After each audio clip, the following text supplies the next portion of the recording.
Por favor, ¿me confirman si están viendo la pantalla? Sí, profesor, sí se puede ver. Ok. Vamos a empezar con el tema de dinámica, un tema muy importante en la física, como les decía. En dinámica, bueno, jóvenes, en dinámica, bueno, en los capítulos anteriores ya se ha descrito, ¿no? Y estudiado todas las características del movimiento, pero no se ha tomado en cuenta las causas que lo producen. Bueno, se han definido magnitudes cinemáticas como el desplazamiento, la velocidad, la aceleración. También se han calculado el valor de dichas magnitudes en diferentes tipos de problemas, ¿verdad?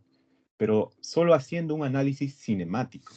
Sin embargo, la dinámica se encarga del estudio del movimiento, pero considerando las causas que lo producen. O modifican también podría ser, ¿no? Por ejemplo, en la animación que tenemos aquí, podemos ver el movimiento rectilíneo de un auto, donde un hombre aplica una fuerza y genera una aceleración. Pero también podemos ver más abajo que al aplicarle el doble de fuerza, se genera el doble de aceleración. La pregunta sería, ¿por qué pasa esto, no? Vamos a ver después que esto es una ley de la naturaleza. De igual manera, vamos a explicar por qué un objeto se mueve en una trayectoria circunferencial, como se ve en la animación de aquí, ¿no? De un movimiento circular. Ahora, vamos a pasar a la siguiente diapositiva, que vamos a trabajarlo mejor aquí, porque el PowerPoint no me funciona tan bien. Ahora bien, para hacer un análisis dinámico del movimiento, es necesario definir ciertos conceptos fundamentales, jóvenes, los cuales, por ejemplo, el primero sería el sistema. Entonces, ¿qué es un sistema, joven? Un sistema es un objeto, o también podría ser un conjunto de objetos que definimos arbitrariamente según nuestro propósito de estudio. Un sistema en física podría ser tan simple como una partícula individual, ¿no? O tan complejo como un conjunto de galaxias en el universo, ¿no? Además, todo lo que rodea al sistema se denomina entorno o medio ambiente y se pueden dividir en tres tipos, jóvenes. Los sistemas abiertos, que por ejemplo tenemos aquí un sistema abierto donde tenemos líquido, que son sistemas donde se intercambian materia y energía con el medio ambiente. Un sistema cerrado son los que intercambian solo energía con el medio ambiente. Y por último, un sistema aislado son los que no intercambian ni materia ni energía. Entonces, a partir de ahora, cualquier objeto o conjunto de objetos que queramos estudiar, lo vamos a llamar sistema. Es una forma formal de decir, de identificar a un objeto de estudio, jóvenes.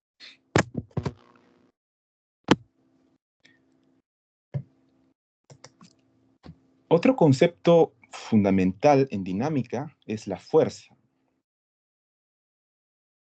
La fuerza se define, ¿no? ¿Cómo se define la fuerza? La fuerza se define como una medida de la interacción entre dos cuerpos o sistemas, ¿no? En este caso, que puede hacer cambiar el estado de movimiento de dichos sistemas o cuerpos, ¿no?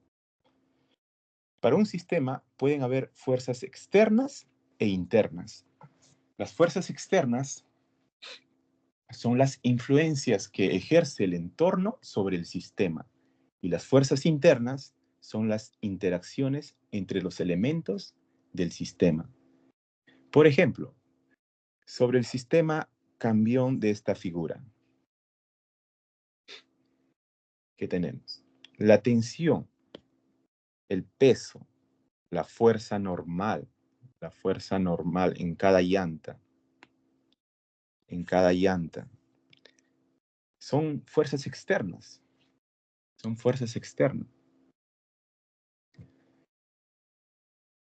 Son fuerzas externas.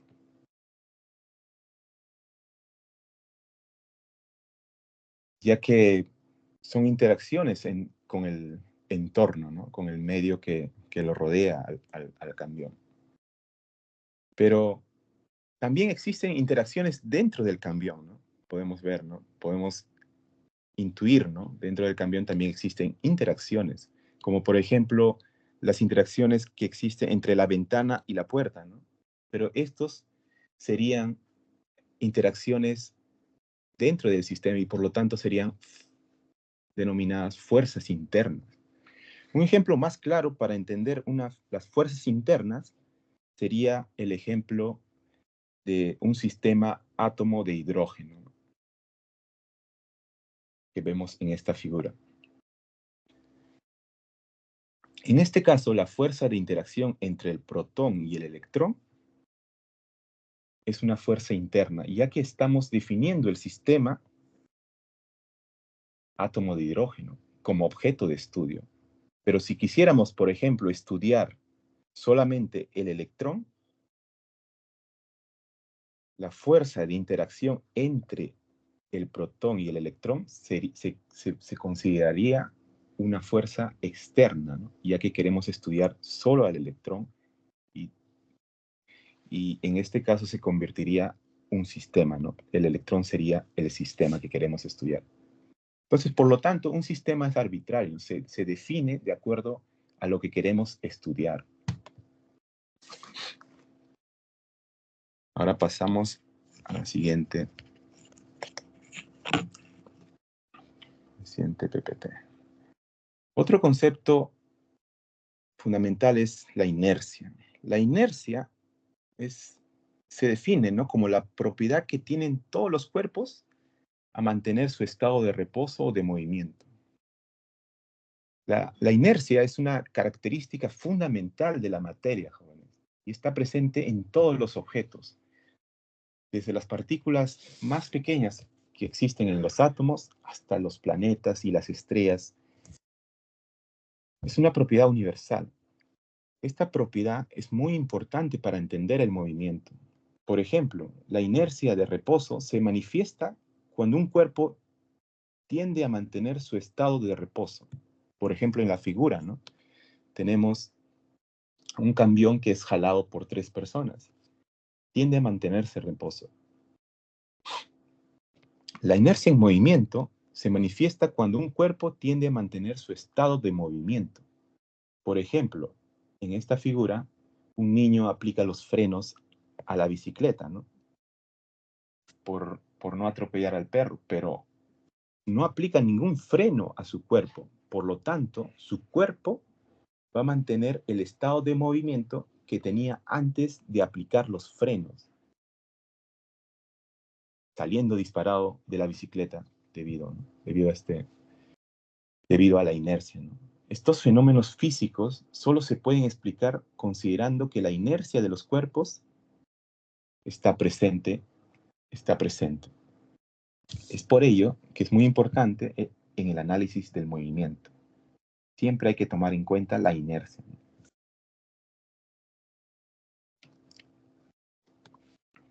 Aquí, por ejemplo, hay una animación donde el carro, ¿no? Carro está moviéndose hacia adelante, pero esto se va a mover hacia adelante y choca contra la pared. No se ve la animación, pero en el PowerPoint se puede ver.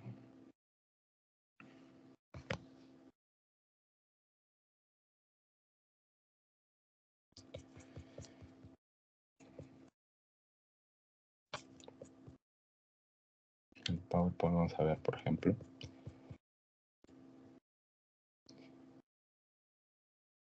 Por ejemplo, aquí tenemos otro ejemplo de la inercia en movimiento, ¿no? El carro y el hombre se están moviendo hacia adelante, pero la pared impide que el carro continúe moviéndose. Sin embargo, no hay nada que detenga al hombre a continuar moviéndose hacia adelante. Entonces, este sale disparado del carro, ¿no? La única forma de explicar esto es diciendo que el hombre continúa moviéndose por inercia, ¿no? Ya que no hay ninguna fuerza que empuje al hombre para salir disparado de esa manera, ¿no? Pero ahora surge la pregunta, ¿no? ¿Cómo se puede medir la inercia? ¿Se puede medir la inercia? Claro, ¿no? Claro, se puede medir la inercia. La inercia, para ello, o sea, para medir la inercia, vamos a definir otro concepto muy importante que es la masa. La masa es una cantidad física fundamental y representa la cantidad de materia que tiene un cuerpo, pero también es la medida de la inercia, jóvenes. Un cuerpo tiene más inercia si tiene mayor masa. O dicho de otra manera, ¿no? Lo podemos decir de otra manera. Un cuerpo tiene mayor resistencia a mantenerse en reposo o mayor resistencia a mantenerse moviéndose si tiene mayor masa. O sea, con la masa podemos medir la inercia, ¿no? Por ejemplo, si tenemos un camión muy pesado como el que vimos anteriormente, ¿no? En reposo, va a ser más difícil moverlo ya que tiene mayor inercia de reposo debido a su mayor masa. De igual manera, si este mismo camión pesado, ¿no? Con mucha masa, está moviéndose está moviéndose en línea recta o está moviéndose en general, va a ser más difícil detenerlo ya que tiene mayor inercia de movimiento. De igual manera, debido a su mayor masa. Asimismo, la masa experimentalmente se puede medir como una balanza, como vemos aquí, ¿no? Y es una propiedad inherente a la materia, jóvenes. No varía, la masa no varía. Por lo tanto, la masa y la inercia en un determinado cuerpo será el mismo en cualquier lugar del universo, jóvenes. No cambia la masa y la inercia. Hay inercia incluso fuera en las exteriores de la superficie terrestre, fuera de la gravedad. En cualquier parte del universo se manifiesta la inercia. Esto se diferencia a otro concepto muy importante que vamos a definir, que es el peso, ¿no? Esto es diferencia, porque la masa no varía en cualquier lugar del universo, pero el peso es otro concepto que vamos a definir que también es llamado fuerza de gravedad. Peso se denomina también a veces como fuerza de gravedad. Es la fuerza con la que la Tierra atrae a todos los objetos o cuerpos que tienen masa, ¿no? O sea, es la fuerza con la que atrae, ¿no? Si tenemos un objeto con masa en los alrededores de la Tierra, este lo va a atraer con una fuerza. Y esta fuerza de gravedad o peso varía en función de la aceleración de la gravedad. ¿Y qué es la aceleración de la gravedad? Es una constante, es un valor que aparece en la ley de gravitación universal. Y la gravedad varía inversamente proporcional a la distancia al centro de la Tierra. Por lo tanto, el peso de un cuerpo varía según donde se encuentre. Es decir, cuanto mayor o cuanto más cerca de la superficie esté un cuerpo, mayor será su aceleración de la gravedad.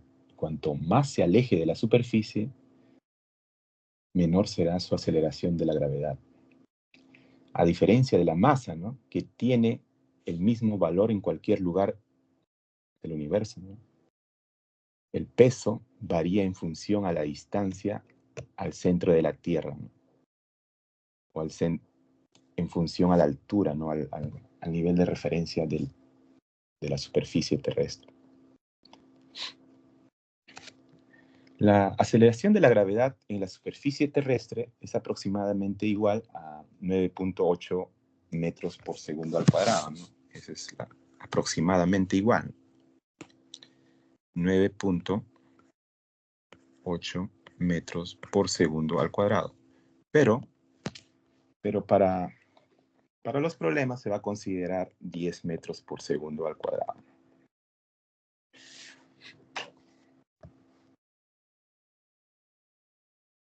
La fórmula para calcular la fuerza de gravedad es esta, ¿no, jóvenes? Es esta. Esta es la fórmula. También se puede representar la fuerza de gravedad o peso como Fg a veces, ¿no? Como Fg, ¿no?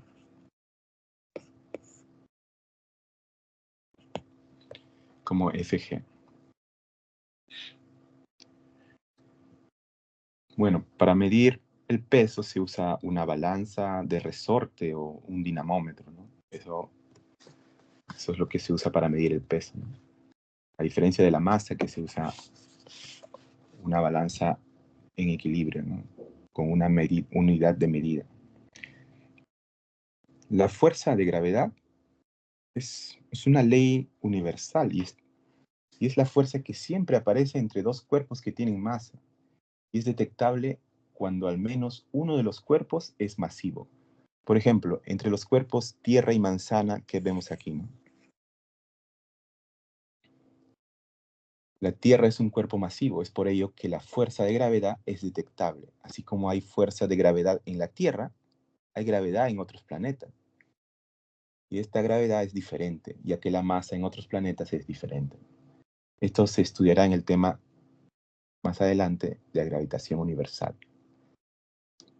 Después de haber definido los conceptos fundamentales de sistema, fuerza, inercia, masa y peso, conceptos que aparecen, ¿no?, cuando analizamos el movimiento, vamos a plantear las tres leyes de Newton. Leyes que tienen mucha repercusión en la física, ya que se aplica en casi toda la física, jóvenes. En cada tema de la física siempre se usa las tres leyes de Newton, o una de las leyes, o alguna de las leyes de Newton. Y eso se va a ver en los temas posteriores, ¿no? Vamos a pasar a las otra diapositiva. Ahora bien, la primera ley de Newton, o principio de inercia, ¿qué dice? Dice que si la resultante de todas las fuerzas que actúan sobre un sistema es nula, este permanecerá en reposo o se moverá en línea recta con velocidad constante. Esto también quiere decir que si un cuerpo está en equilibrio, ya sea en reposo o moviéndose a velocidad constante, la sumatoria de fuerzas va a ser igual a cero. Entonces, podemos usar este principio para resolver problemas de estática, por ejemplo. Con este principio se resuelven los problemas de estática, ya que en los problemas de estática nos mencionan siempre que si un cuerpo está en equilibrio, hallar alguna fuerza del sistema, ¿no? Entonces, planteamos la primera ley de Newton para resolver los problemas de estática. Entonces, con esta primera ley o principio de la física, podemos, o queda explicado, la inercia de los cuerpos, ¿no? Queda explicado la inercia de los cuerpos, ya que la inercia nos dice que todo cuerpo quiere mantener su estado de reposo o de movimiento constante. La segunda ley de Newton, jóvenes. La segunda ley de Newton, ¿qué dice? O principio de la masa, ¿no? Dice que si la resultante de todas las fuerzas que actúan sobre un sistema no es nula, este adquirirá una aceleración en la misma dirección de la fuerza resultante, la cual es directamente proporcional a dicha fuerza e inversamente proporcional a la masa del sistema. ¿Esto qué quiere decir? Esto quiere decir que la aceleración es causada por una fuerza resultante y es directamente proporcional a esta, ¿no? A esta fuerza resultante. Además, es inversamente proporcional a la masa. Esto quiere decir, en otras palabras, que se genera menor aceleración si el cuerpo tiene mayor masa y se genera mayor aceleración si el cuerpo tiene menor masa, como veremos en los gráficos siguientes, ¿no?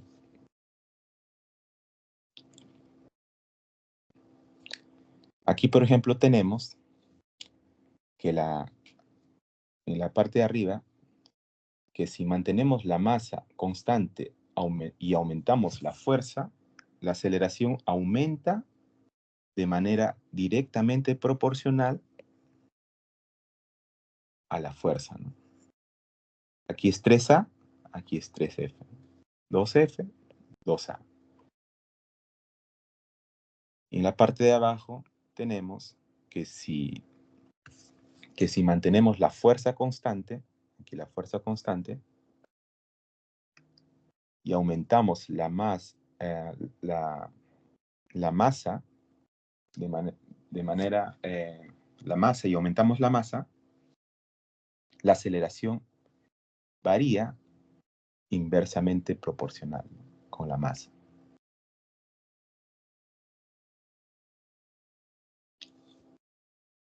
Bueno, estos experimentos se explican con la segunda ley de Newton, ¿no? Es un principio universal.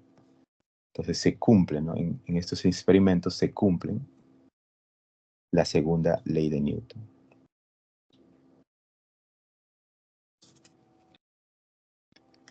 Tenemos ahora la tercera ley de Newton. Se denomina, o también se denomina principio de acción y reacción, ¿no? Y dice que cuando un objeto ejerce una fuerza sobre otro, el segundo objeto ejercerá una fuerza sobre el primero de igual magnitud y de dirección opuesta. Esta es una ley universal, jóvenes, y es así como funciona toda la materia en el universo, ¿no?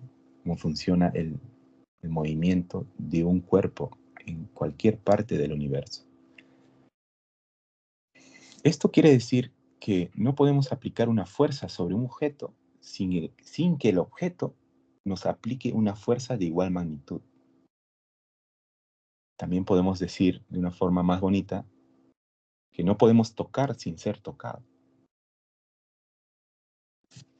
Este par de fuerzas es la fuerza que aparece, o sea, estas fuerzas de acción y reacción, las fuerzas de acción y reacción, es la fuerza que siempre aparece, ¿no? Cada vez que dos objetos están pegados o juntos, ¿no? Llamados también fuerza de contacto. No tiene nada que ver, jóvenes, con la fuerza de gravedad o peso, ¿no? Ya que esta es una fuerza diferente, ¿no? La fuerza de gravedad, aquí también hay fuerza de gravedad, pero es diferente a la fuerza de contacto, ¿no? La fuerza de acción y reacción. La fuerza de acción y reacción es una fuerza de contacto, ¿ok? Por ejemplo, ¿no? En esta figura,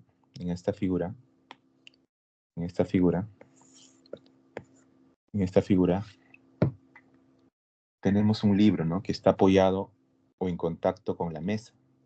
Por lo tanto, hay una fuerza del libro sobre la mesa, llamado fuerza normal del libro sobre la mesa. Y también aparece una fuerza de la mesa sobre el libro, llamado fuerza normal de la mesa al libro. Matemáticamente se representa de esta manera.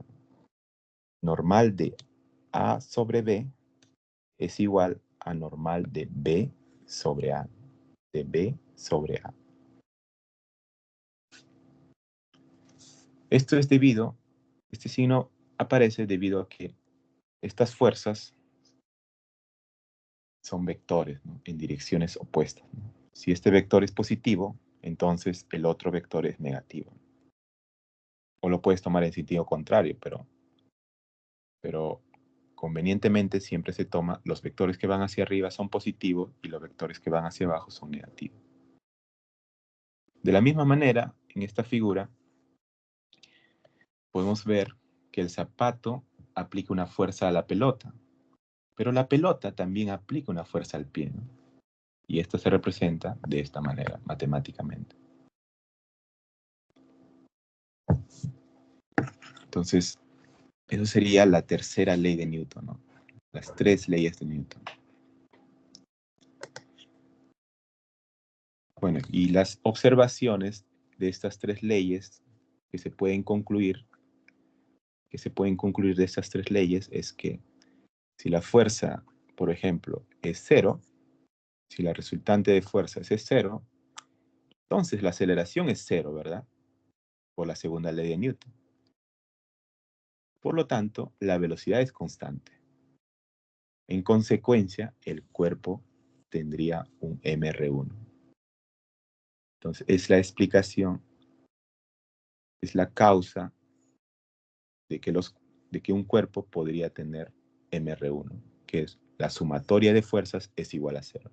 Con esto estamos explicando la razón, ¿no? Por qué los cuerpos se mueven con mr1.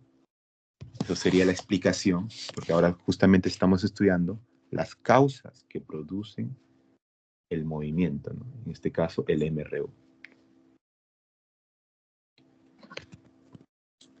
Segunda observación, ¿no? Si F es constante, la aceleración es constante. Obviamente, porque la fuerza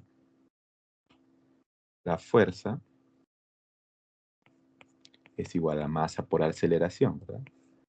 Si la fuerza es constante, la aceleración es constante.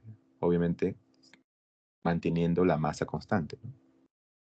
Entonces, si la aceleración es constante, en cinemática, en MRV hemos aprendido que en cinemática hemos aprendido que si la aceleración es constante, el cuerpo tendrá un MRV, ¿no?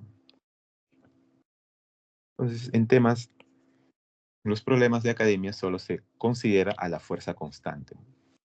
Puede ser variable, ¿no? Pero en los temas de academia solo se considera la fuerza como una constante. La fuerza que se aplica es constante. 3, ¿no? 3. Las fuerzas de acción y reacción actúan sobre cuerpos diferentes y no existen como fuerzas aisladas. Es lo que les decía, ¿no?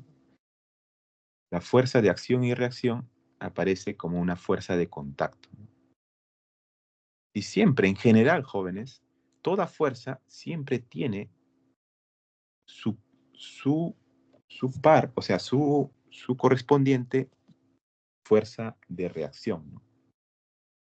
Igual, la fuerza de gravedad con la que la Tierra jala un objeto es la misma con que el objeto jala la Tierra, pero obviamente se siente en el objeto porque el objeto tiene menos masa, ¿no? Y se puede acelerar, ¿no? Por eso es que cae al suelo. Pero si fuéramos más precisos, podríamos decir que el objeto también jala a la Tierra, ¿no? Pero obviamente que no, pero es con una fuerza muy pequeña, ¿no? Muy pequeña, demasiado, que prácticamente se elimina. Entonces, las fuerzas de acción y reacción actúan sobre cuerpos diferentes. Siempre una fuerza tiene su correspondiente reacción. Nunca, las fuerzas siempre actúan en pares, se dice también. La cuarta, ¿no? La cuarta observación. Un observador, objeto en reposo o con MRU se llama sistema de referencia inercial y son aplicables las leyes de Newton. ¿Qué quiere decir esto? O sea, un observador en reposo o con MRU se llama, o sea, un observador en reposo podría ser, por ejemplo, nosotros, ¿no? Parados sobre la Tierra, ¿no? O sea, consideramos la Tierra como sistema de referencia inercial, ya que la Tierra está girando alrededor del Sol con velocidad tangencial constante, ¿no? Entonces se considera, ¿no? Se considera un sistema inercial, ¿no? De referencia inercial. Si el observador objeto tiene aceleración, por ejemplo, si nosotros estamos por ejemplo, estamos dentro de un coche, ¿no? Por ejemplo, estamos dentro de un coche que se está moviendo con aceleración. Nosotros estamos aquí.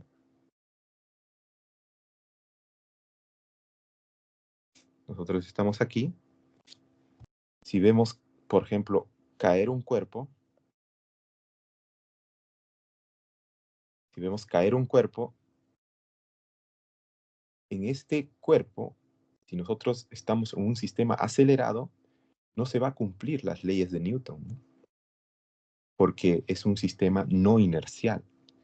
Las leyes de Newton solo se cumplen para sistemas inerciales. Cuando un sistema o un lugar donde estamos analizando está acelerado, no se cumplen las leyes de Newton. Por ejemplo, cuando nosotros viajamos en un avión, ¿no? Un avión viajamos, ¿no, jóvenes? Ahí, por ejemplo, si nosotros tiramos una moneda al aire dentro del avión, la moneda cae sobre nuestras manos, ¿no?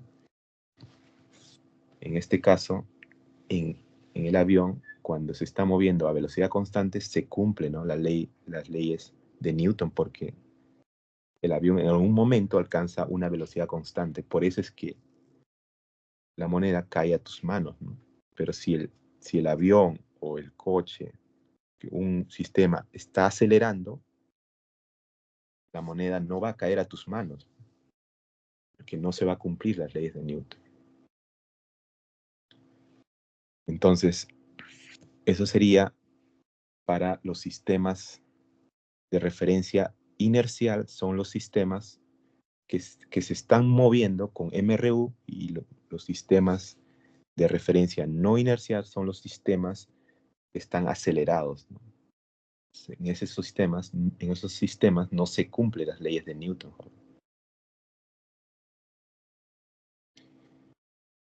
Ahora pasamos. Entonces, ya tenemos definido los conceptos fundamentales y las 3 leyes de Newton. Ahora, también vamos a definir qué es una fuerza de rozamiento, ¿no?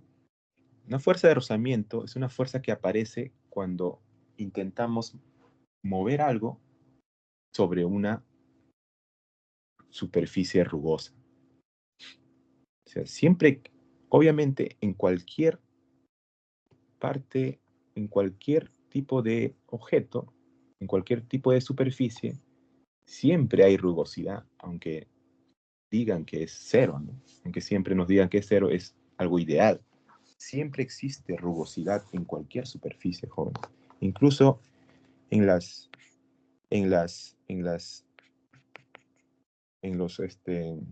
glaciares donde hay hielo, por ejemplo, es una superficie de hielo, ¿no? Que podría considerarse una superficie lisa.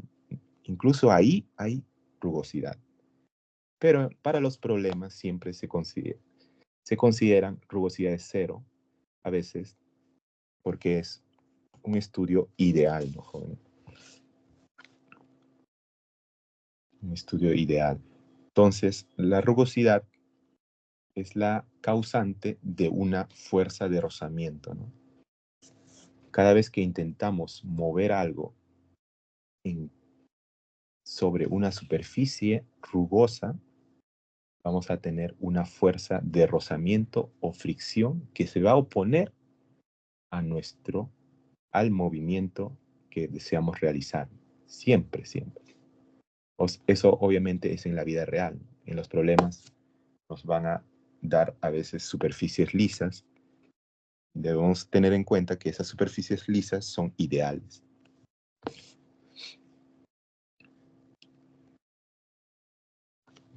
y actúan tangencialmente en cada una de las superficies que están en contacto. Por ejemplo, aquí tenemos, ¿no? Se está frotando cuando frotamos las manos, la mano,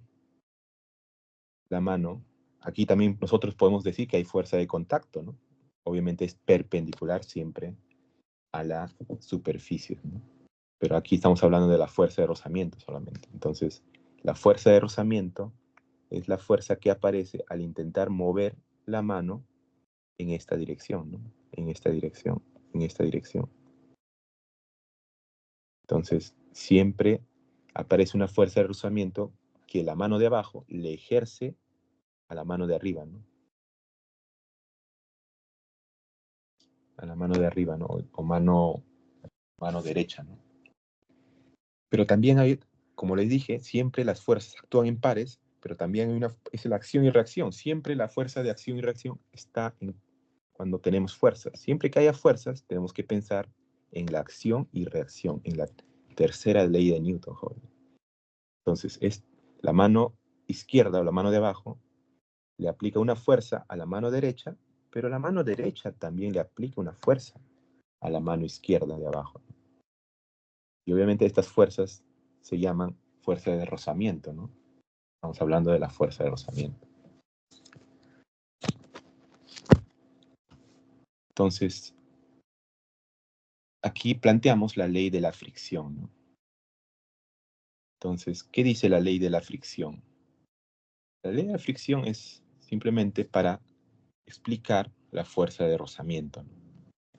Es una ley experimental que se ha estudiado en la física. La ley de la fricción dice que la magnitud de la fricción en una superficie sólida es directamente proporcional a la magnitud de la fuerza normal en dicha superficie. O sea, esta ley es una ley experimental.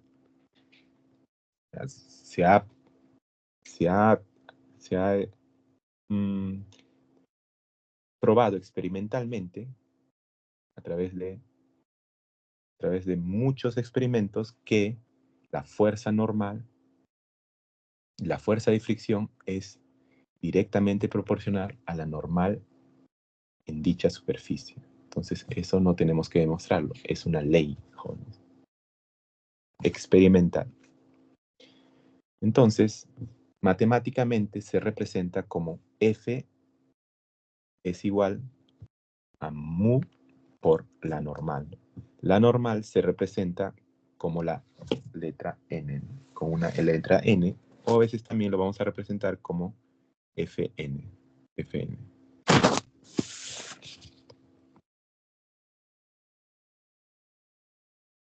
Es igual a mu por N.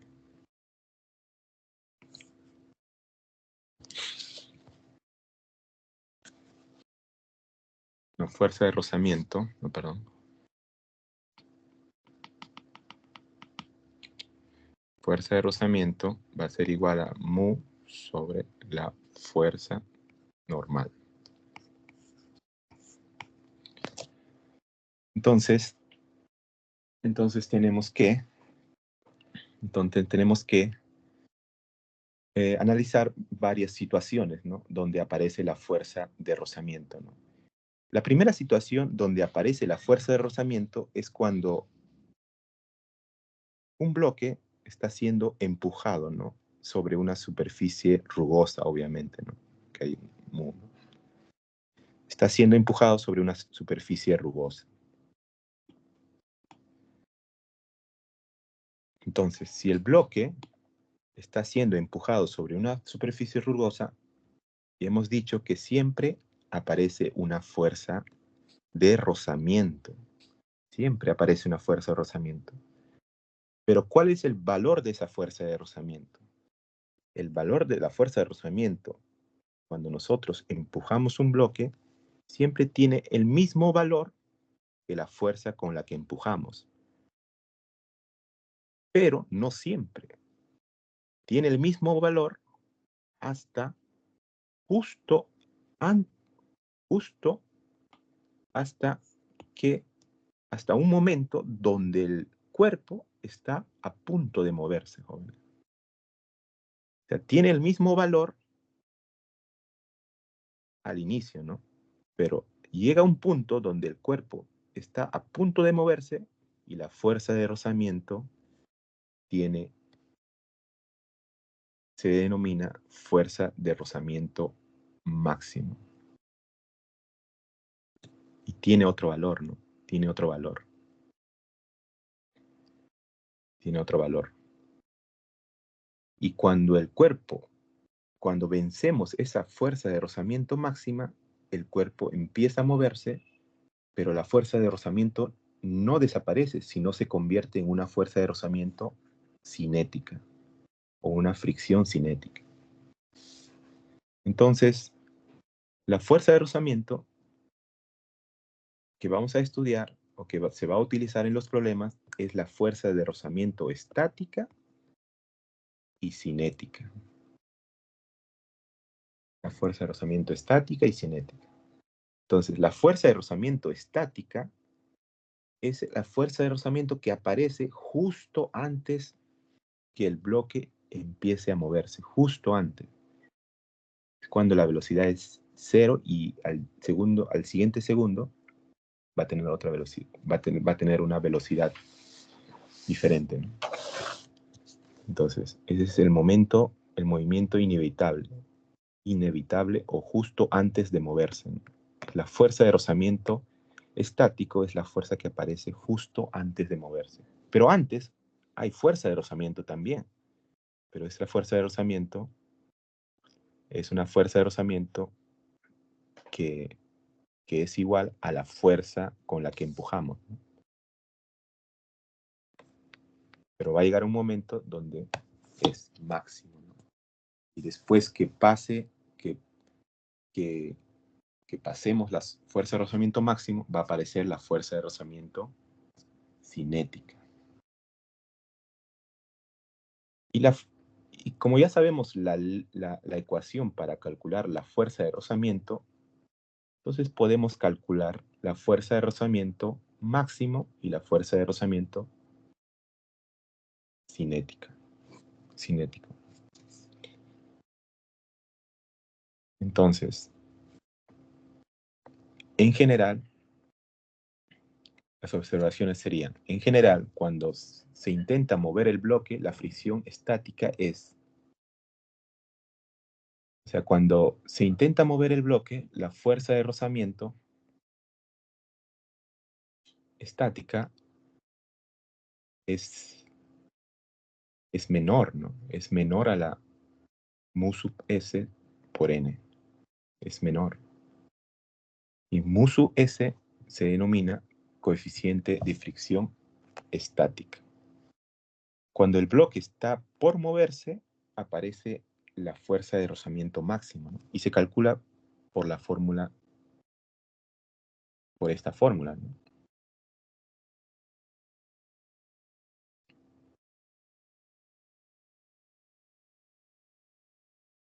Y la fuerza de rozamiento cinética se calcula por esta fórmula. Entonces, las fuerzas de rozamiento tienen un valor definido cuando son máximas y cuando están moviéndose. Porque aquí tiene un intervalo de valores, ¿no? Va desde 0 hasta alcanzar la fuerza de rozamiento máxima, ¿no? Tiene un intervalo de valores. En cambio, la fuerza de rozamiento máxima tiene un solo valor, ¿no? Se calcula directamente, ¿no? Con su constante, teniendo el coeficiente de rozamiento, estático y teniendo el coeficiente de rozamiento cinético.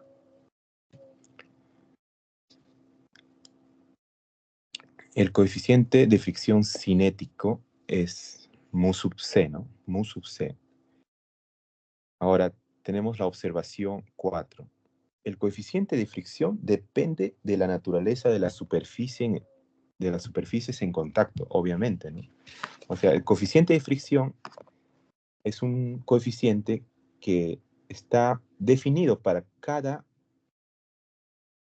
para cada superficie, ¿no? Ya está definido, ¿no? El coeficiente de fricción, por ejemplo, de la tierra o del piso con mayólicas, o el coeficiente incluso el coeficiente de fricción estática o cinética de la superficie de hielo tiene un coeficiente de fricción conocido, ya es un valor ya conocido.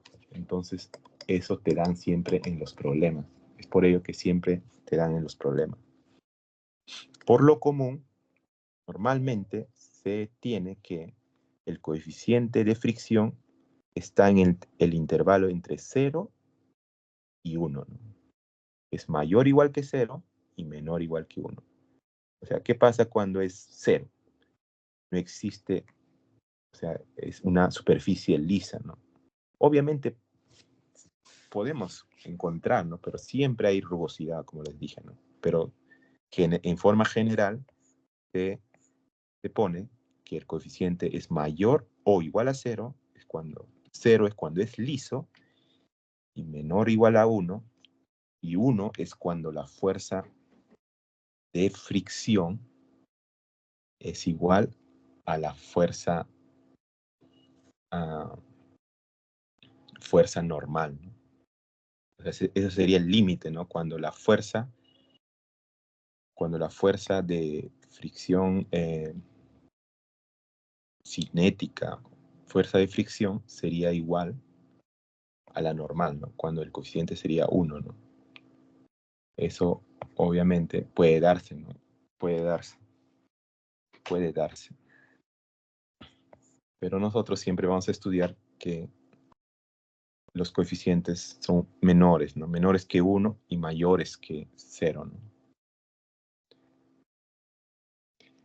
Ahora bien, tenemos eso, ¿no? Eso sería para el tema de coeficiente de fricción y fuerza de rozamiento. Entonces, también tenemos que,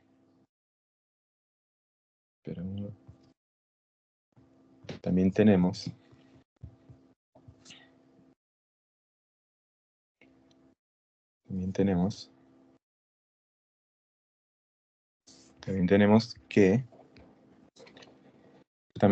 que la segunda ley de Newton se cumple para el movimiento circunferencial o circular.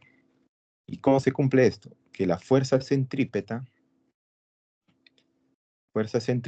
es igual a la masa por la aceleración centrípeta.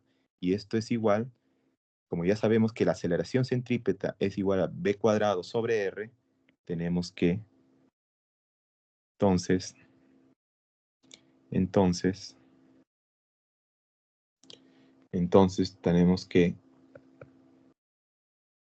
tenemos que la fuerza centrípeta es igual a la masa por la velocidad al cuadrado sobre r. Esto es una ecuación que se debe utilizar cuando analizamos un movimiento circular, ¿no?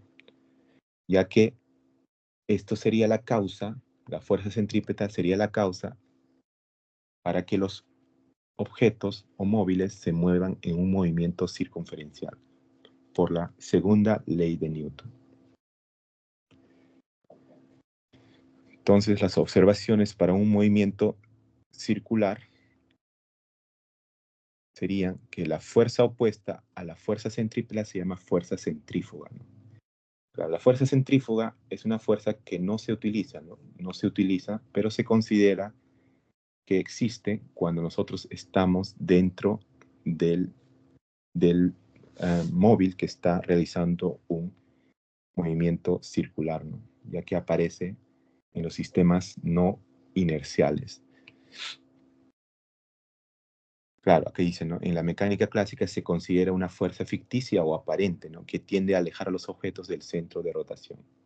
Obviamente, si nosotros estuviéramos dentro del carro, vamos a sentir una fuerza que nos trata de botar hacia afuera, ¿no? Es la inercia, se podría decir que es una inercia del movimiento circular, ¿no? En el movimiento circular, ¿no?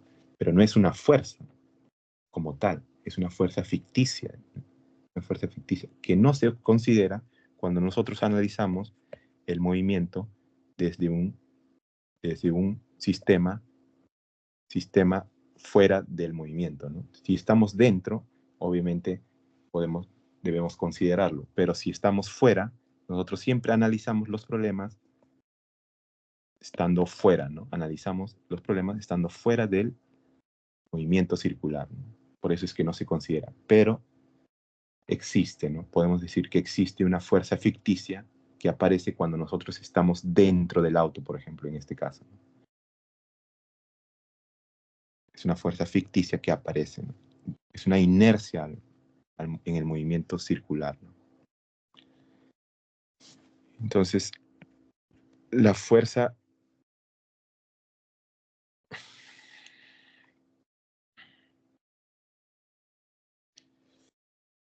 tangencial,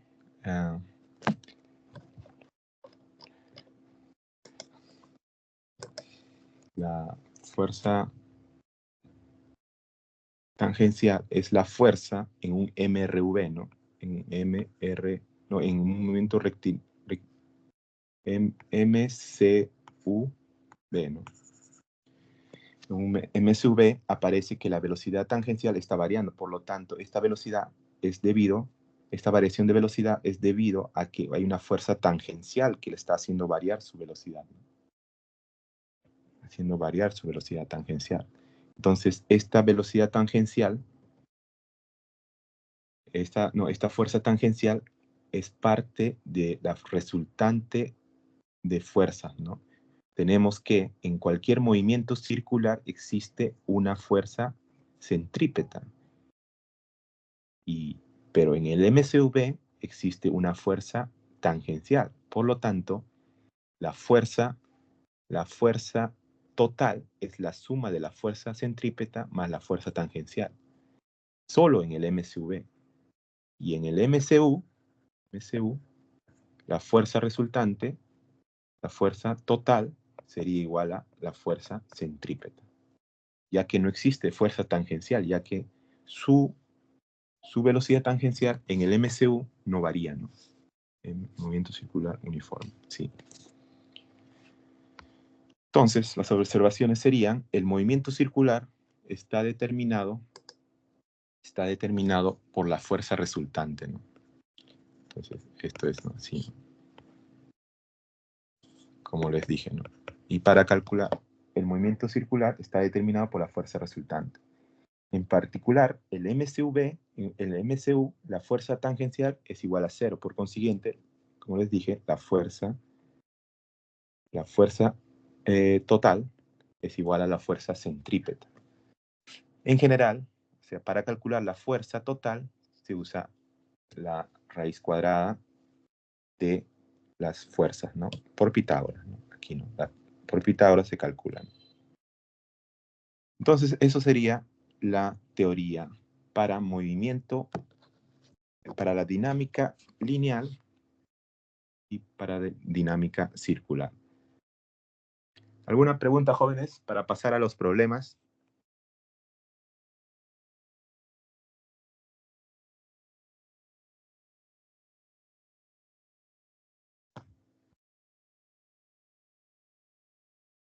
Jóvenes, pasamos a los problemas, ¿ok? ¿Una pregunta? Entonces, tenemos la pregunta 1, el ejercicio 1, nos dice: con respecto a las leyes de Newton, nos están dando, mal, se lo he corregido. La pregunta 1, jóvenes. ¿Alguna pregunta?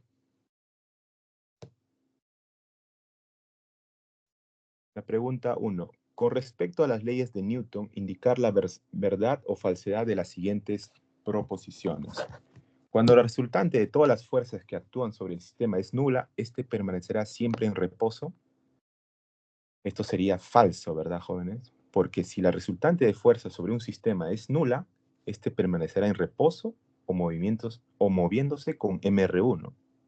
Entonces, no solamente va a permanecer en reposo, puede estar moviéndose con MRU. Por lo tanto, la proposición sería falsa. En la segunda ley, la velocidad del cuerpo tendrá siempre la dirección del movimiento del cuerpo.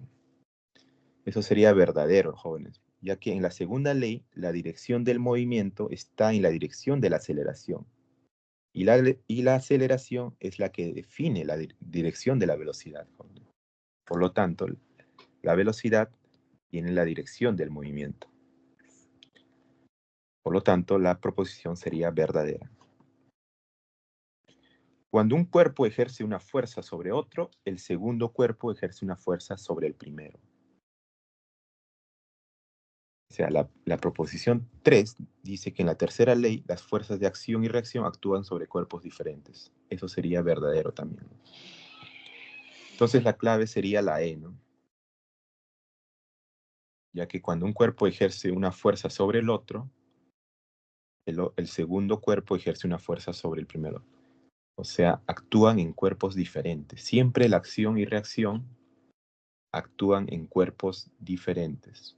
Eso es muy importante.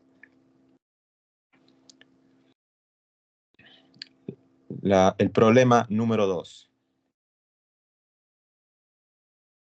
Un bloque de 2 kilogramos de masa, tenemos la ecuación de movimiento de un bloque que se desplaza sobre una pista recta en la dirección del eje X.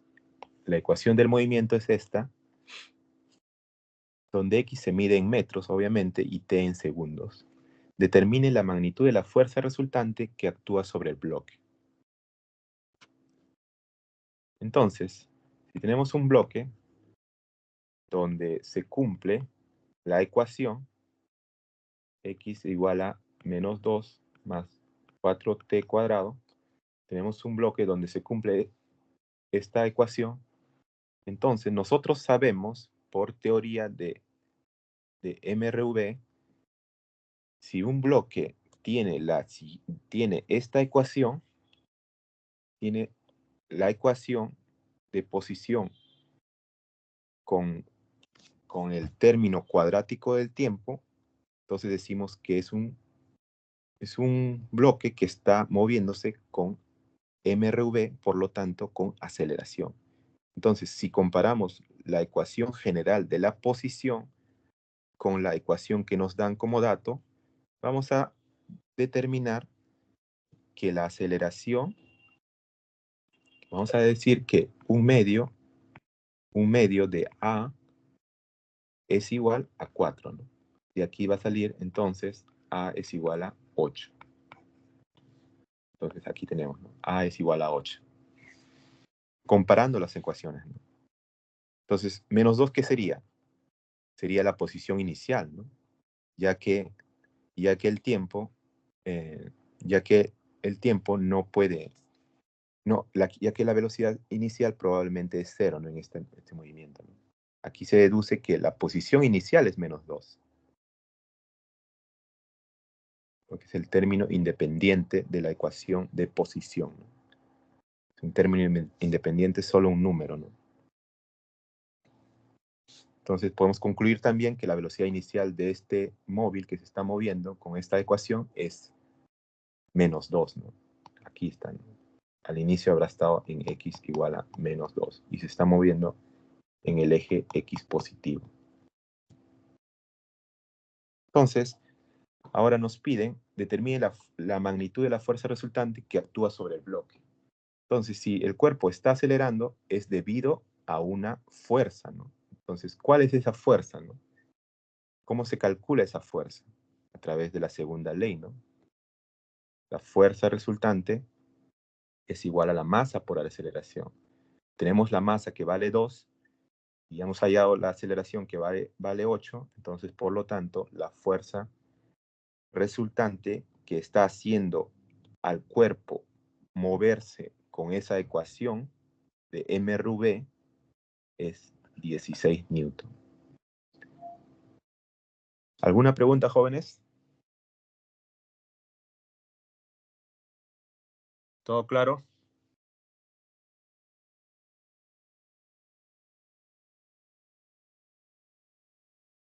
Ok. Ok, vamos a pasar al tercer problema, ¿ya?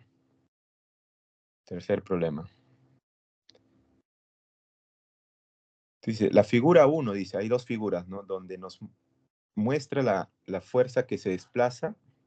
En la figura 1 nos muestra la fuerza que desplaza al bloque de masa M, mayúscula, sobre una superficie horizontal lisa, ¿no? Entonces acá el mu es igual a 0, claro, lisa, ¿no? Con aceleración, por lo tanto, entonces, fuerza rozamiento es igual a 0, ¿no? Con aceleración de magnitud 4 metros por segundo, ¿no? Al cuadrado. En la figura 2, el mismo bloque se desplaza sobre el plano inclinado liso, ¿no? O sea, hacen otro experimento donde ponen al bloque en un plano inclinado. Entonces, en ese plano inclinado te piden determinar la magnitud de la aceleración del bloque en la figura 2, ¿no? O sea, te piden determinar la aceleración cuando ponemos al bloque en un plano inclinado, ¿no? Entonces, obviamente,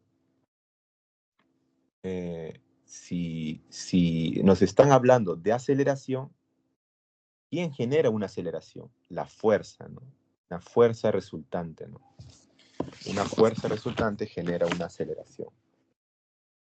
Entonces, podemos plantear para el bloque 1, en la figura 1, podemos plantear que la fuerza es igual a la masa por la aceleración, ¿no? De aquí tenemos que la fuerza es igual a 4m, ¿no? Este va a ser un dato, ya que en la figura 2 vamos a plantear la segunda ley de Newton también, pero para las fuerzas, para la fuerza resultante, ¿no? Para la fuerza resultante. Entonces, en la figura 2 tenemos que existe, primero se grafica el mg, ¿no? El mg. Aquí se grafica el mg. Se grafica el mg primero. Se grafica el mg y este mg, una de las consideraciones que se hace para resolver problemas de dinámica es descomponer todas las fuerzas en la dirección del movimiento, y perpendiculares al movimiento. Entonces, tomando esa consideración, nosotros vamos a descomponer el mg en la dirección del movimiento. ¿Y dónde es el movimiento? En este plano inclinado, ¿verdad? Entonces, en el plano inclinado, el movimiento es hacia arriba, según la dirección de la fuerza que nos dicen, ¿no? Entonces, planteamos segunda ley de Newton en el plano inclinado, con las fuerzas. Aquí, por ejemplo, aquí tenemos 37, aquí también tenemos 37 grados.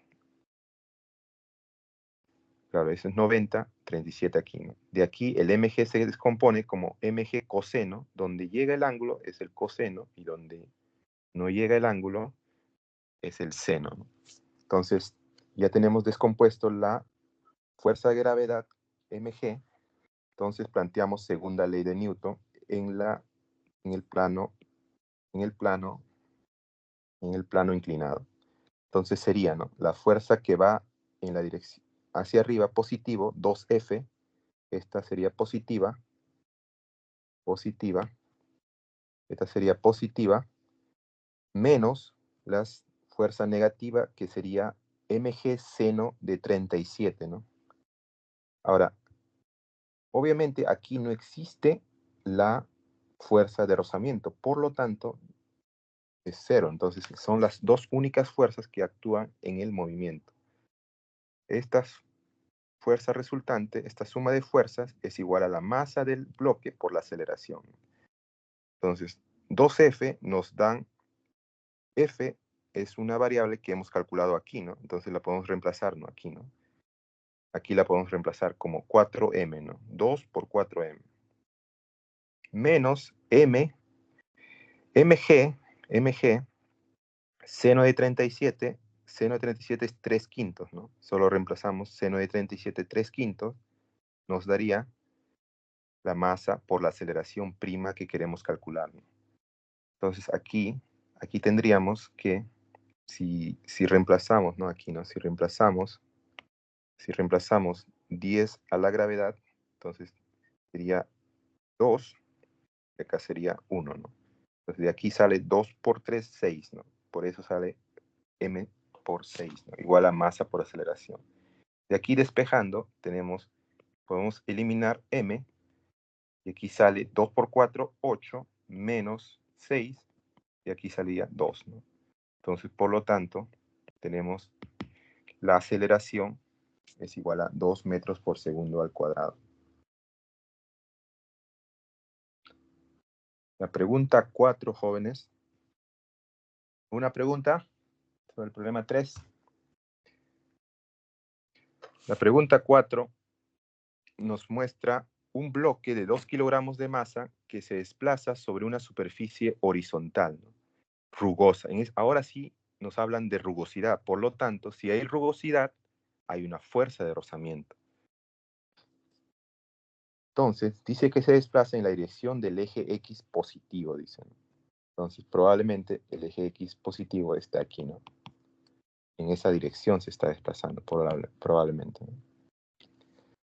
Debido a las fuerzas mostradas en la figura, si las magnitudes de las fuerzas F y P son de 40 y 20, respectivamente, determine la magnitud de la aceleración del bloque. Entonces, aquí nos están pidiendo la aceleración. Entonces, nos preguntamos otra vez, si hay aceleración, por lo tanto hay fuerza. Entonces, debemos plantear la segunda ley de Newton, ¿no? En la dirección del movimiento y perpendiculares al movimiento. Entonces, analizando en la perpendicular, siempre cuando se analiza las fuerzas en la perpendicular, la sumatoria de fuerzas en la perpendicular siempre es 0. ¿Y por qué? Porque no hay movimiento en el eje perpendicular, solo se mueve en el eje horizontal, ¿no? Por eso es que siempre se grafican las fuerzas perpendiculares al movimiento y en la dirección del movimiento. Entonces, en la perpendicular tenemos que 24, que sería la fuerza de la componente F, pero antes de plantear la segunda ley, siempre hay que hacer una diagrama de cuerpo libre o la descomposición de fuerzas en el eje X y en el eje Y, ¿no? Perpendicular, ¿no? Entonces, el F lo estamos descomponiendo como una fuerza perpendicular y como una fuerza horizontal al movimiento, ¿no? Paralelo al movimiento. Entonces, en la horizontal, F seno de 37 sería la perpendicular al movimiento, y esto sería igual a 40 sobre 3 quintos, ¿no? El seno de 37 es 3 quintos, por lo tanto, aquí sería 1, 8 por 3, 24, ¿no? Entonces la fuerza perpendicular sería 24. Y la fuerza horizontal sería 32. Entonces, ahora sí planteamos la segunda ley de Newton en la perpendicular, diciendo que 24 que va hacia arriba, más 20 que va hacia arriba también, porque el peso del cuerpo, el peso es igual a 20 newton, ¿no? Entonces tenemos que 24, que es hacia abajo, más 24, que es hacia abajo, más 20, que es hacia abajo, va a ser igual a la normal, que es hacia arriba, ¿no? Entonces, es debido a que la sumatoria de fuerzas en el eje Y es 0, ¿no? De aquí sale que la normal vale 44. Aplicando la segunda ley de Newton, en la horizontal ahora, tenemos que la fuerza resultante en la horizontal también es igual a masa por aceleración, ¿no? Entonces, de aquí podemos concluir que la aceleración también es igual a la fuerza resultante sobre la masa, ¿no? Solo despejando la segunda ley de Newton. De aquí tenemos que la fuerza resultante es hacia la derecha 32 32 hacia la derecha, 32 hacia la derecha, 20 hacia la izquierda y menos 8.8 hacia la izquierda. Este 8.8 es la fuerza de rozamiento que se ha calculado aquí, ¿no? Es solamente el coeficiente de rozamiento por la normal, ¿no? Y la normal habíamos calculado que es 44. Por lo tanto, si multiplicamos, vamos a tener 8.8 newton, ¿no? que aparece aquí, ¿no? Entonces, esto sobre la masa, ¿no? La masa es 2 kilogramos. Entonces, como estamos trabajando en sistema internacional, todo, entonces nos va a salir la aceleración en sistema internacional. Entonces, operando nos sale 1,6 metros por segundo al cuadrado. Jóvenes, ¿alguna pregunta? ¿Alguna duda sobre este problema? Pasamos al problema número 5. Entonces, en el problema 5 hay que tener en cuenta la dirección del movimiento, jóvenes. Porque cuando hay dos bloques, a veces es confuso definir la dirección del movimiento, ¿no? Entonces, primero hay que definir la dirección del movimiento. Sí, dígame. ¿Alguna pregunta?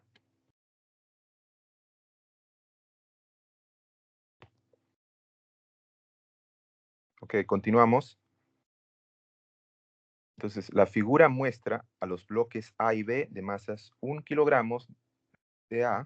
La masa A, bloque A pesa 1 kilogramo y el bloque B pesa 2 kilogramos respectivamente. Hay un rozamiento, dicen, ¿no? Hay un coeficiente de rozamiento. Por lo tanto, hay una fuerza de rozamiento, ¿no? Cada vez que haya coeficiente de rozamiento, cada vez que el piso sea rugoso, hay una fuerza de rozamiento.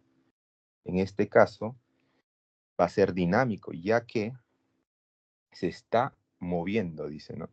Se desliza, dice. Entonces, si se desliza, entonces se está moviendo. Entonces, en la dirección del eje menos X, dice, ¿no? O sea, se está moviendo hacia acá, ¿no? Se está moviendo. Ya te dicen, ¿no? Ya te indican la dirección del movimiento, ¿no? En problemas a veces más complicados no te dicen la dirección del movimiento. Tú tienes que asumir.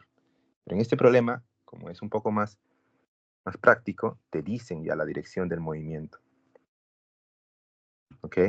Entonces, en la dirección menos X, ¿no? Probablemente menos X está aquí, ¿no?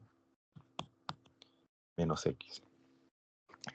Debido a la acción de una fuerza de magnitud F igual a 40 newton, ¿no? Dice que esta fuerza es la que hace mover a este sistema, ¿no? A este sistema. Justamente aquí, mira, estamos aplicando sistema, por ejemplo. Este sistema es todo. Está haciendo mover a este sistema. Nosotros podemos analizar el sistema, pero también podemos analizar cada bloque. Y podemos decir que este bloque es nuestro sistema y este bloque es nuestro sistema. Pero también podemos decir que todo es nuestro sistema. Entonces vamos a ver que dependiendo del problema, vamos a considerar un sistema como un conjunto o solo uno, ¿no? Entonces se mueve en la dirección del eje menos X debido a la fuerza 40 newtons.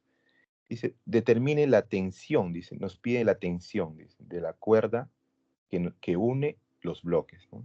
Entonces, esta tensión. Entonces, una observación que hay que considerar siempre en poleas o en bloques unidos por cuerdas, ya que las cuerdas son ideales siempre en los problemas, se considera que la tensión siempre es la misma en toda la cuerda, ¿no? Entonces, por eso es que la tensión aquí va a ser igual a la tensión aquí, ya que la cuerda es ideal para los problemas siempre. A menos que te digan que no es ideal, ¿no? Entonces te piden la tensión. Entonces, ¿en qué ecuación está la tensión? La tensión aparece en la ecuación, en el análisis del bloque A. o en el análisis del bloque B. En cualquier lugar puedes hallar la tensión. Entonces, analizamos en los dos bloques, ya que hay varias variables, ¿no? Entonces, analizamos el bloque A planteando la segunda ley de Newton, ¿no?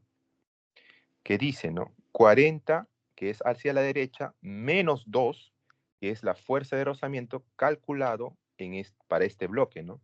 La fuerza de rozamiento para este bloque es solamente el coeficiente de rozamiento por la normal. Y la normal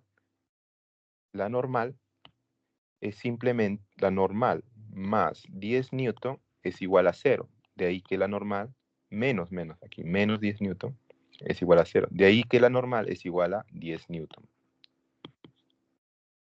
De ahí sale la normal siempre. Entonces, la sumatoria de fuerzas en el eje X, en el eje Y, en el eje perpendicular es 0. Por lo tanto, de ahí sale la normal. De ahí se calcula la fuerza de rozamiento. La fuerza de rozamiento se calcula de ahí. De ahí se calcula la fuerza de rozamiento igual a 2 newton, ¿no? Y esta fuerza de rozamiento se reemplaza en el análisis del bloque A, ¿no? Entonces, 40 hacia la izquierda, menos 2 hacia la derecha de la fuerza de rozamiento y menos la tensión hacia la derecha, va a ser igual a la masa de A por la aceleración, ¿no? Por la aceleración. Obviamente la aceleración no te la dan, ¿no? Pero otra cosa que hay que considerar también, como es un sistema ideal, la aceleración aquí para el bloque B es la misma, ¿no? Igual que la tensión, ¿no? Porque es ideal todo, ¿no? Si la tensión se mantiene, por lo tanto la aceleración también se mantiene, ¿no? La tensión es por la segunda ley, podríamos decir también. Entonces tenemos la ecuación para el bloque A, y de la misma manera podemos tener la ecuación para el bloque B, ¿no? La tensión menos 20 es igual a la masa de B por la aceleración. Aquí hay que considerar que el movimiento se dirige hacia arriba, ¿no? Entonces estamos considerando que T es positivo y 20 es negativo, ¿no?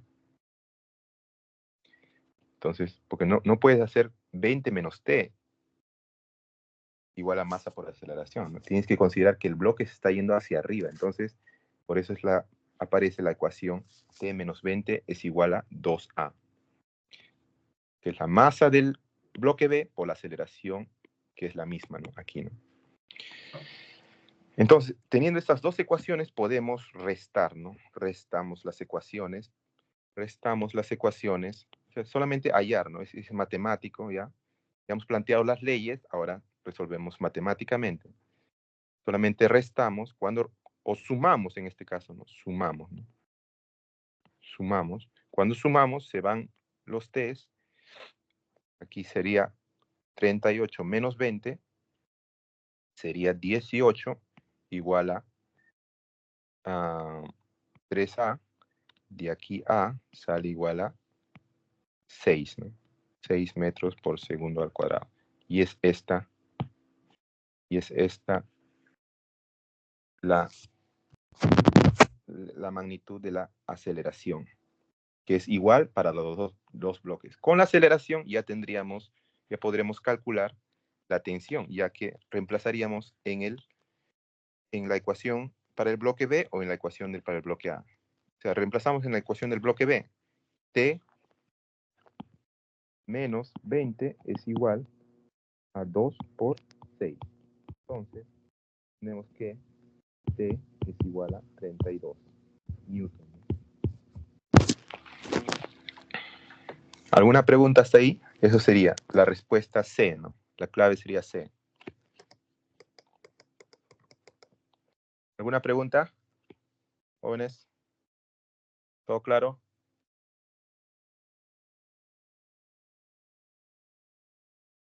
Bueno, pasamos al ejercicio número 6. Dice que en la figura, un hombre de masa B, de MB, masa B, es igual a 60 kilogramos. Entonces, este hombre, mediante una cuerda, está jalando, ¿no? Está jalando, o sea, está jalando hacia abajo. Está jalando hacia abajo.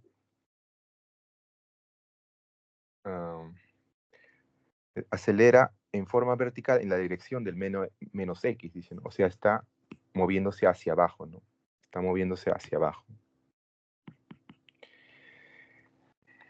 Considerando la cuerda y las poleas ideales, o sea, mira, aquí consideran también, ¿no? Aquí sí te dicen, ¿no? Las poleas ideales, determine la magnitud de la tensión.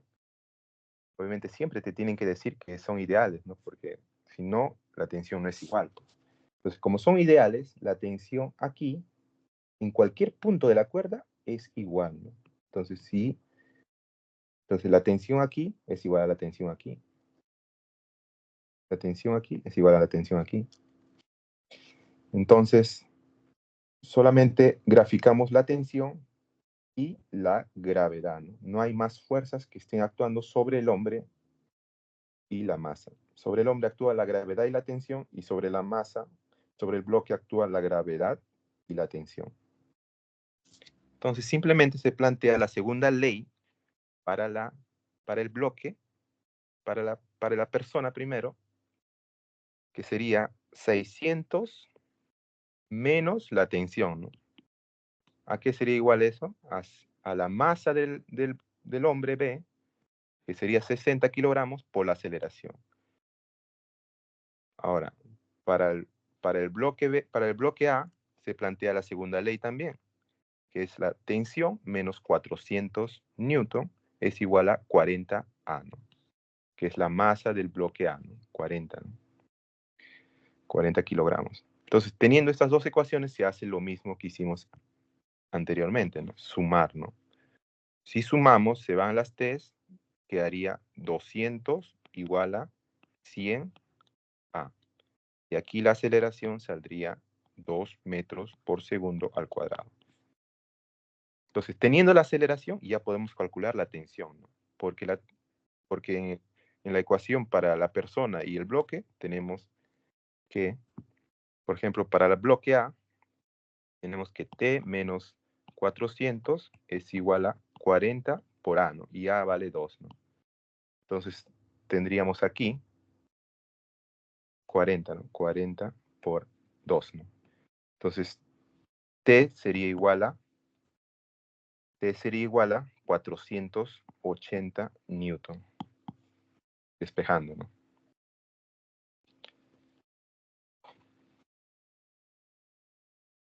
Ahora bien, pasamos al problema número 7. ¿Alguna pregunta para el problema número 6, jóvenes?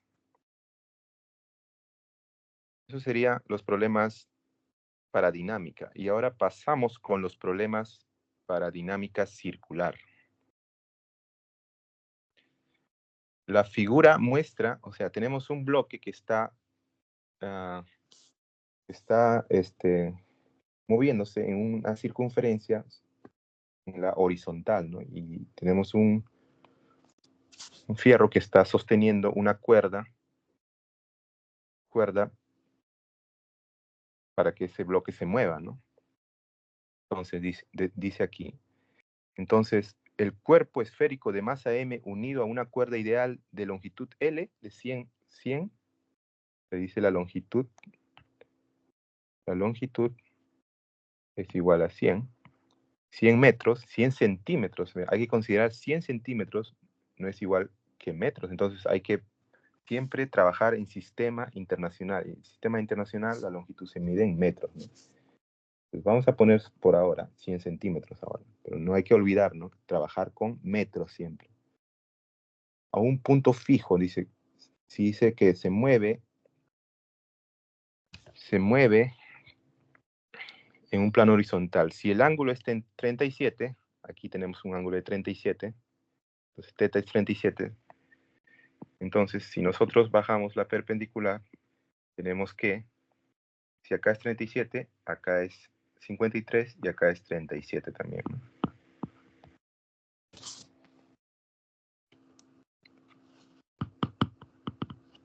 Acá es 37 grados. Entonces tenemos que descomponer, entonces la consideración para resolver problemas de dinámica lineal es descomponer las fuerzas en la dirección paralela, ¿no? La sugerencia para resolver problemas de dinámica es descomponer las fuerzas en dirección del movimiento y perpendicular al movimiento. Pero para dinámica circular, la sugerencia es descomponer las fuerzas en la dirección radial y perpendicular al radio, ¿no? Entonces, si descomponemos la única fuerza, que es la tensión, en la dirección radial y perpendicular al radio, tenemos que, en la dirección radial tenemos que T seno de 37 es la fuerza en la dirección radial, que prácticamente es la única fuerza que está actuando sobre el bloque, sobre la partícula, por lo tanto es la fuerza centrípeta, ¿no? Es debido a esa fuerza es que este bloque se está moviendo en una circunferencia, ¿no? Y la otra fuerza vertical, la otra componente vertical de la tensión es la fuerza que está equilibrando a la gravedad, si no el cuerpo se iría para abajo, ¿no? Entonces, eso es lo que mantiene en una misma posición vertical, digamos, ¿no? En una misma posición a la partícula, ¿no? Entonces, ya tenemos esas dos fuerzas, que son las únicas. Por lo tanto, aplicamos, ¿no?, la segunda ley de Newton para el movimiento circular, diciendo que la fuerza centrípeta es igual a la masa por la aceleración centrípeta, ¿no?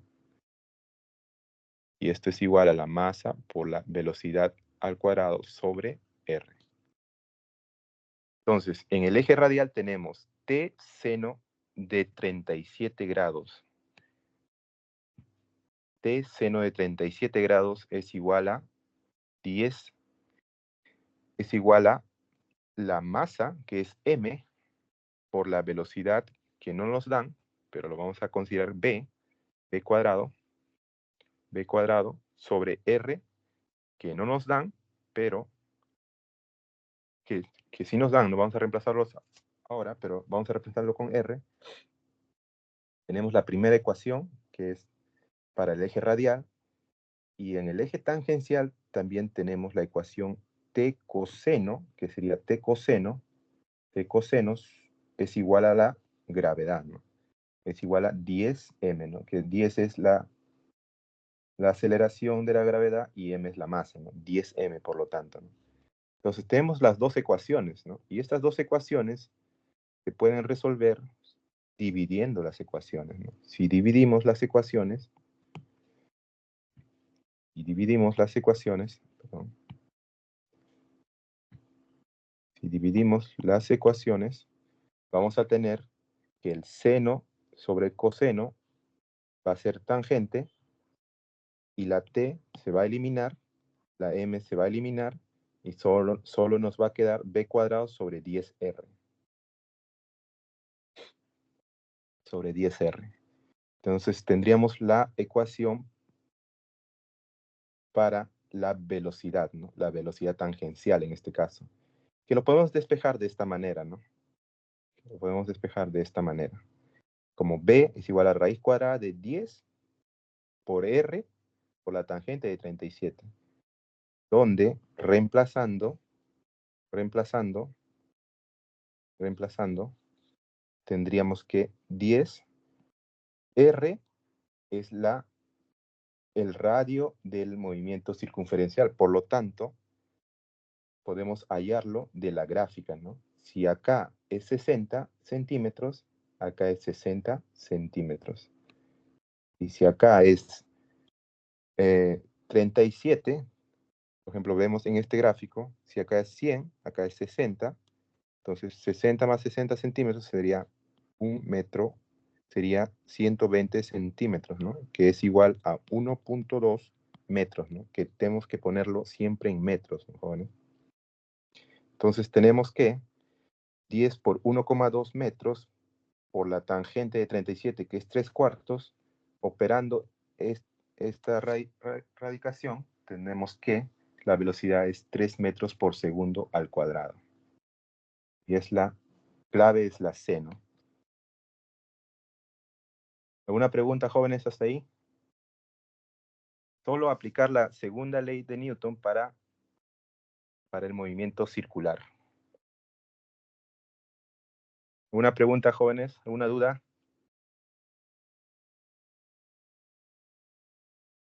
¿Nada? Ok, continuamos con la pregunta número 8. Dice que un avión, dice, ¿no? Un avión está volando en una horizontal, ¿no? Donde en un nivel horizontal, probablemente es así, ¿no? Probablemente es así. Está volando a una altura, ¿no? De 800 kilogramos de masa. Se desplaza con rapidez constante de v igual a 75 metros por segundo, ¿no? Está describiendo una trayectoria circular horizontal, o sea, está a un nivel, ¿no? A un nivel de la Tierra o de la superficie, pero no está subiendo ni bajando, está moviéndose en una horizontal, en un plano horizontal, ¿no? Es igual que, ¿cómo diríamos esto, no?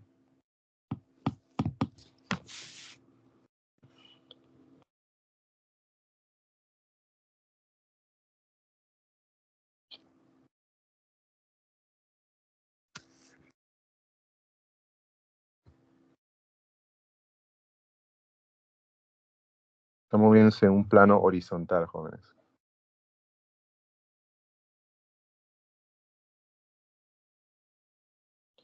Entonces, en este plano se está moviendo, ¿no? Ahí está el avioncito. Entonces, no, o sea, no está subiendo ni bajando, solamente está moviendo en un plano horizontal a un nivel, ¿no? A un nivel, a una altura tal, ¿no? A una altura h, ¿no? A una altura h. Entonces, este movimiento horizontal que está realizando en el plano horizontal, a una altura h, tiene un radio de 750 metros, determine la magnitud de la fuerza de elevación, dice, que actúa sobre el avión si el ángulo de inclinación es θ. Dice. Entonces, aquí tenemos solamente una fuerza de elevación L, que la vamos a representar como L, y esta fuerza de elevación lo vamos a descomponer en dos fuerzas, ¿no? Para analizarlo, ¿no? Siempre en un movimiento circular la sugerencia es descomponer las fuerzas en el eje radial y en el eje tangencial al radio, ¿no? Al movimiento. Tangencial al radio o movimiento. Entonces, descomponemos la fuerza de elevación L como un L coseno, que sería porque el ángulo aquí es θ, y L seno, ¿no? Y aquí tenemos que también que se puede graficar la gravedad, ¿no? La gravedad que siempre aparece en un cuerpo, ¿no? Siempre se grafica la gravedad. Entonces, de ahí, una vez de haber graficado las fuerzas, planteamos segunda ley de Newton, ¿no? Como siempre, ¿no? En el eje radial, L seno de 37 es igual a la masa por la velocidad al cuadrado sobre R, ¿no? Que sería esto, ¿no? L seno de θ, en este caso, θ no te dan, pero aquí sería θ en caso, aquí lo han puesto, ¿no? Pero sería θ, ¿no? Entonces tenemos L seno de θ es igual a mb al cuadrado sobre r, y el L coseno de θ es igual a mg, ¿no? mg es igual a L coseno de θ. De ahí tenemos que si dividimos las dos ecuaciones, tenemos que nos da la tangente y las L se van, ¿no? Entonces nos quedaría solamente b cuadrado sobre g por r, ¿no? Multiplicando extremos con medios, ¿no? G por r. Luego, reemplazando la velocidad, que es 75, la aceleración, que es 10, y el radio de giro, que es 750 metros, nos va a dar 3/4, ¿no? O sea, eliminando 75, 10 por 10, 100, y la cuarta de 100 es 25 de 100 y 25 de 75, ¿no? Sería 3/4, ¿no? Tenemos que la tangente de θ es 3/4. Por lo tanto, el θ es un ángulo de 37 grados. Hemos hallado, ¿no? Después de analizar las fuerzas, plantear las ecuaciones, hemos hallado que el ángulo θ es igual a 37 grados. Entonces tenemos que ahora hallar el valor de L, pero L lo podemos hallar en esta ecuación o en esta ecuación, ¿no? Entonces si lo hallamos en la ecuación tangencial, en esta ecuación tenemos L coseno de 37 es igual a mg. Entonces de aquí, despejando L, tenemos que mg sobre coseno de 37. mg es igual a la peso del avión, ¿no? Y el avión pesa 800 kilogramos por 10 sería 8.000, ¿no? 8.000 newton sería aquí, ¿no? De peso sobre el coseno de 37, que es 4/5. De aquí tendríamos que, simplificando, tendríamos que L, que es el valor de la fuerza de elevación, sería igual a 10.000 newton. Y la clave sería la B. Eso sería el último. Jóvenes, ¿alguna pregunta? Tenemos 2 minutos.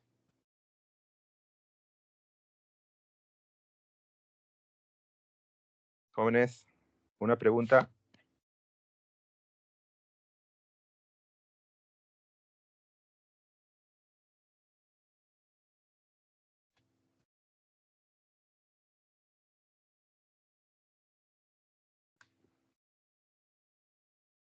Los problemas propuestos, las claves, ahí la tienen.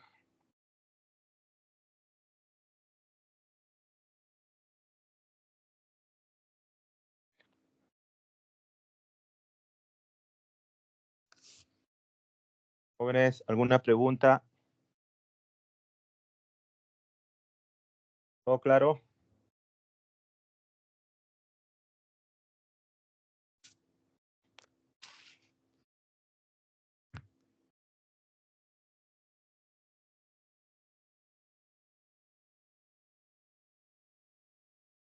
Jóvenes.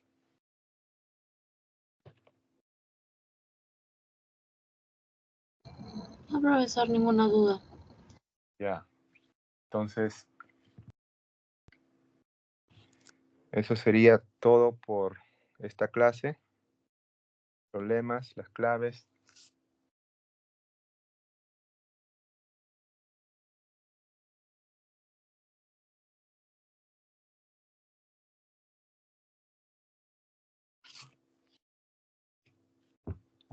Voy a estar aquí por cualquier duda que tengan hasta la 1:30. Creo que terminamos.